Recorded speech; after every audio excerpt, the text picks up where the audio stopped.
이번 시간에는 4월 1주차에 이제 접어들거든요. 이란과 미국의 전쟁 관련해서 뉴스랑 주요 리포트 이렇게 보면서 어떤 흐름으로 전개될지 좀 가늠해보는 시간을 가져볼게요.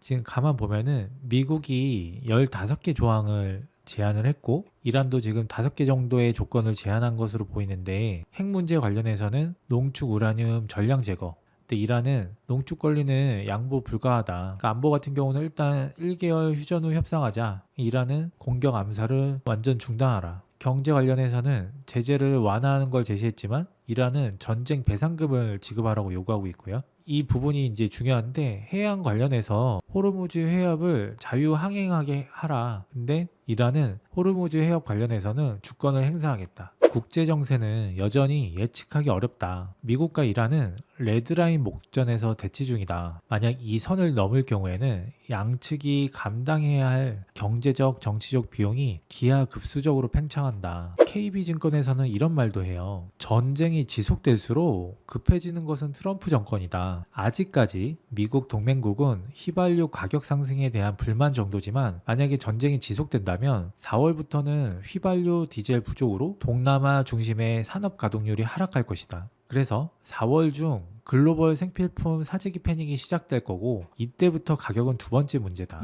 플라스틱 비닐 부족으로 4월 중순에는 아시아, 5월 초에는 유럽 제조업 가동률이 하락하고 5월 중순에는 미국 제조업까지 글로벌 서플라이 체인 붕괴에 따른 가동률 하락이 시작될 것이기 때문이다. 분명 4월부터는 전 세계가 미국의 호르무즈 정상화를 요구할 것이 분명하다. 동맹국들이 각국 전략 비축유로 버틸 수 있는 기간이 60일 수준인데, 전쟁이 오늘 끝난다 해도 아시아 중동 원유선 편도 왕복은 23일에서 50일이 소요된다. 휴전도 이란의 시간인데, 아마도 트럼프가 급하게 제시한 휴전 협상을 수락한 것도 작전 계획 내에 있을 것이다.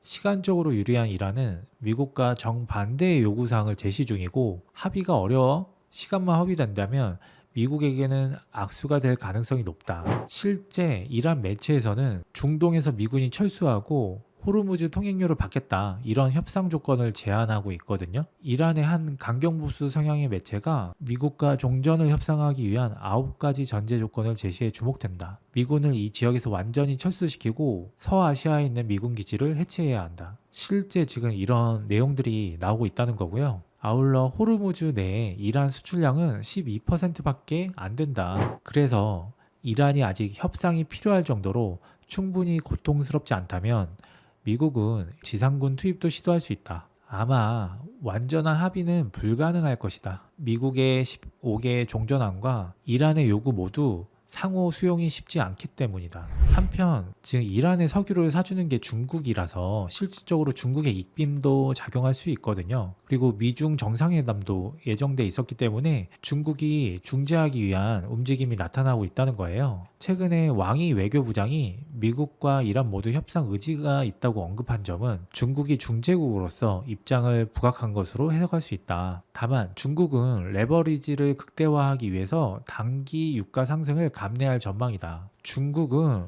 러시아와 연결된 파이프라인 등 이번 유가 상승에 따른 부정적 영향은 상대적으로 제한적이다. 근데 일각에서는 이런 얘기도 있어요. 이란이 위안화로 결제하는 선박만 호르무즈를 통과시키고 있다. 지난 17일 미국 CNN에 따르면 호르무즈 해협을 틀어진 이란은 미국 달러 대신 중국 위안으로 결제한 석유만 통과시킨다고 주장하며 관련 8개국과 협상을 시작했다. 이는 이란이 미국의 공격을 받았고 수출 석유의 약 90%를 중국과 거래한다는 점을 생각하면 자연스러워 보인다. 그런데 이란이 중국 외 다른 국가에도 위안을 요구했다는 점에 주목해야 된다. 그래서 이번 이란 전쟁으로 페트로 위안이 급부상하는지 지켜볼 필요가 있다. 미국 달러는 과거 2차 세계대전에서 승리한 이후 명실상부한 세계 기축통화로 자리 잡았지만 1971년에 근본위 제도를 포기하면서 국제적으로 흔들렸다. 이에 미국은 1974년 석유 수출 대국이었던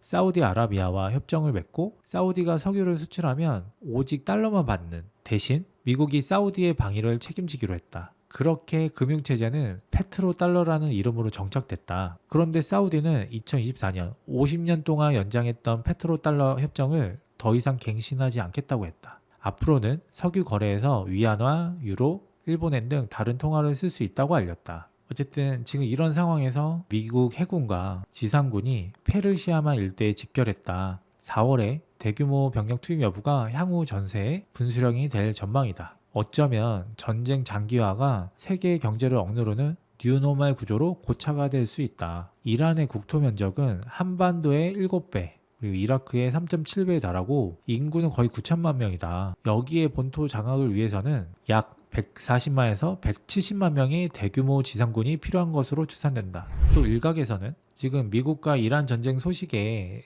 글로벌 증시가 일희일비하고 있지만 전쟁이 끝나더라도 균형점은 달라져 있을 것이다. 지난 한 달간 미국 증시의 주가 등락률을 보면 에너지 기업만 이렇게 올라가고 있고 나머지 모든 섹터가 빨간불을 켜고 있는 걸 보실 수 있을 거예요. 대형주들은 대부분 10% 정도 가까이 하락한 것 같고요. 지난주 주요국 증시 수익률을 보면은 코스피가 5.9% 하락하면서 가장 큰 낙폭을 보였고요. 코스피는 4월 1주차에 이제 60일선 이동평균선 테스트 구간에 들어갑니다. 이 구간마저 무너지게 된다면 투자 심리가 조금 빠르게 위축될 수가 있고 코스피가 일주일 내에 15% 이상 하락한 사례들에 보면 V자 반등이 아니라 대부분 W자 반등이었다. 그러니까 빠르게 회복은 못하고 이렇게 조금 횡보하면서 회복한다라는 이야기예요. 한편 일각에서는 트럼프가 미국 10년물 국채금리가 4.5%를 터치하려고 하면 항상 도망쳤다. 그러면서 시장을 안정화시켰다. 이런 얘기를 하는데 과연 4월 1주차에 미국과 이란의 합의가 어느 정도 도출될지 여전히 불확실성을 갖고 지켜봐야만 하는 상황이 될 것 같습니다.